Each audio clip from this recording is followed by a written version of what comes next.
Ah,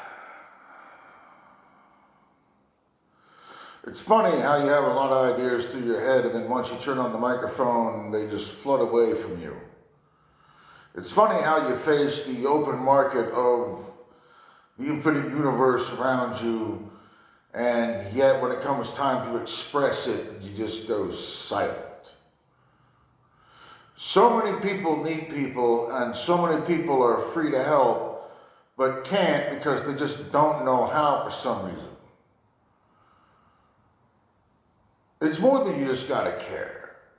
It's more than just being decent. I mean, the mark of good has a lot more to do with being good than just the lack of evil that's within you. I mean, keep in mind, the lack of evil is very important. You gotta build things off of pure base. But even evil can do a lot more good than ignorance or emptiness. The spiritual market is a strange game. I've played on it for a long time and invested myself into various levels of it, as everyone has. My outcome is exactly as I aimed for, to be nothing and to be free of it, to make any choice to re-enter any way I wanted to at any moment. Up until and beyond the moment of death, even. I never have to worry about disgracing my children. I never have to worry about disgracing my family. I never have to worry about all the things that are forced upon society. But you must worry about disgracing yourself, of course. Once you don't care society's view of you, that becomes a very moot point all of a sudden. It's very interesting how much people care about themselves aligned to the virus of having folks care about them in the enlightenment or light that they wish to be viewed in. I'm not really sure how to take any of this. I'm not really sure why I should. None of it's mine. Yet it's expected that I'm at the birthday, so I must eat the cake. All in good fun. That's the way it's presented. I'm not a big fan of good fun. I'm a big fan of actual fun. I'm not a big fan of structured spontaneity. It doesn't help me very much.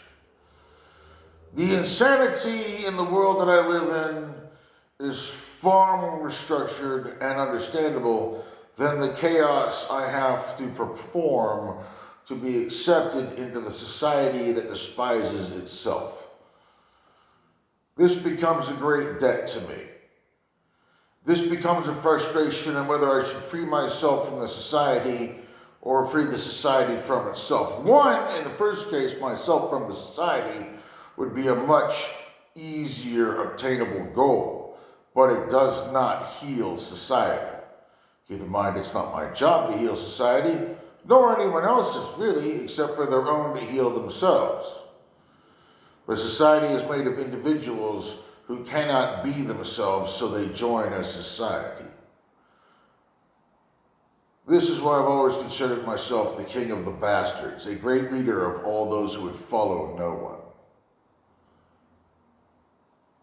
The aspect of the inside being the outside.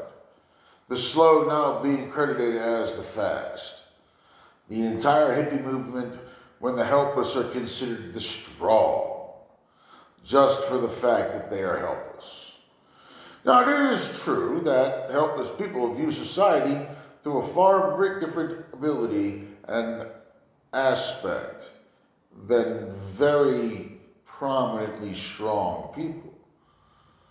Those who are discredited and downtrodden know the exposure of those who are truly evil rather than those who don't have to bother to get involved at all, other than prayers and good wishes.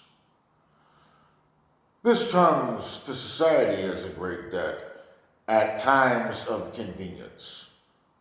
Overall, nobody cares except for the subjects in those situations. But until they put themselves together and come together as one and study as the hive mind, Because I'm sorry to say this, hive mind, but you and an individual will never be smarter than the group. The group has more brains and more hours than you. 5 men working 1 hour is 5 hours worth of one man work hours. It's done faster. The group is important. You're never smarter than the group. You can't be more cunning than the group. You can't be more quick-witted, but never smarter. They will always figure it out. The sad thing in society that really dismisses me is once you're the person with the highest intelligence, you're alone. Once you're somebody who they don't understand anymore, you must be disposed of.